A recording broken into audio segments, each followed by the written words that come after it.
show up, I play a few video games in the cubicle. It's okay. I can tell a couple of jokes too, and you can laugh. It's okay. I don't mind. Your food won't come out of your mouth. If it does, no one sees it. That's the deal we all have here today, okay? It's fine.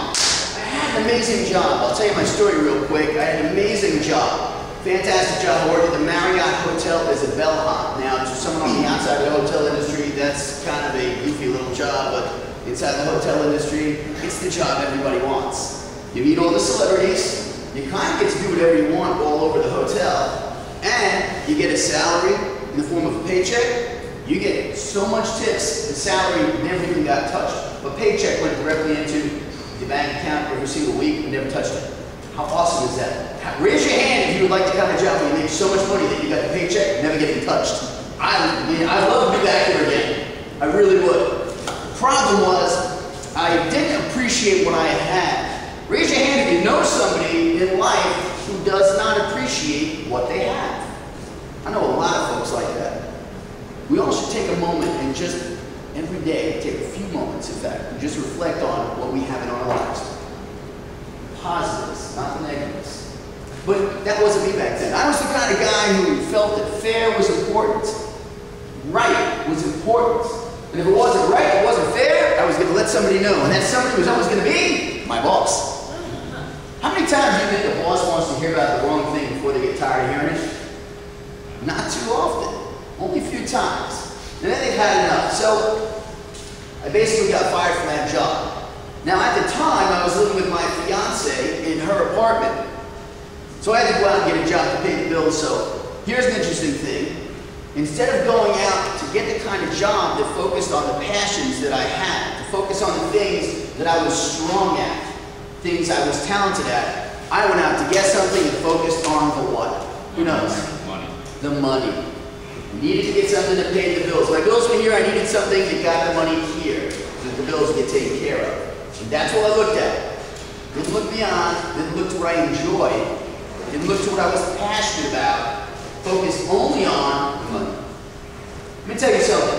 If your direct focus is on the dollar, you're going to lose a whole lot of dollars in the process. Be sure you write your email address down on that paper. I'm going to keep it, and as a gift for being here today, I'm going to send you a creativity teleconference. No charge. That's a gift from me to you. It's an hour long. It's going to teach you a lot about creativity, principles of creativity, the importance of failure, which we'll tap into a little bit here today. And we're going to discuss some other important concepts as well, such as pillars of creativity. Things like change, organization, focus, fulfillment, envisioning, education, impact, how to stand out for the purpose of success and achievement.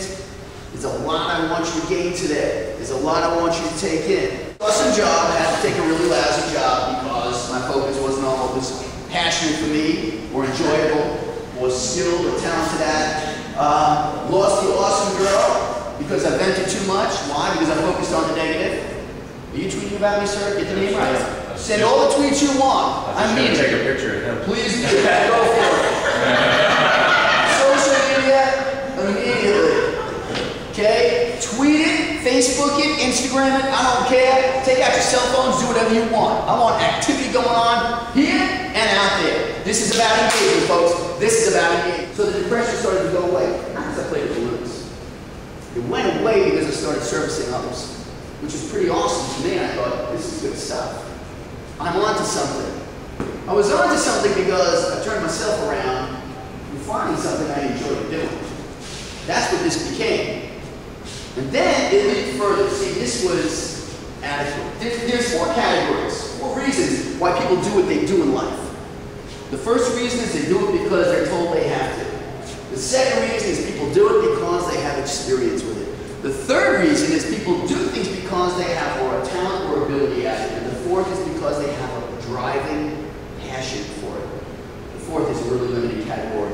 The sad thing is we all have the potential and ability to reach it.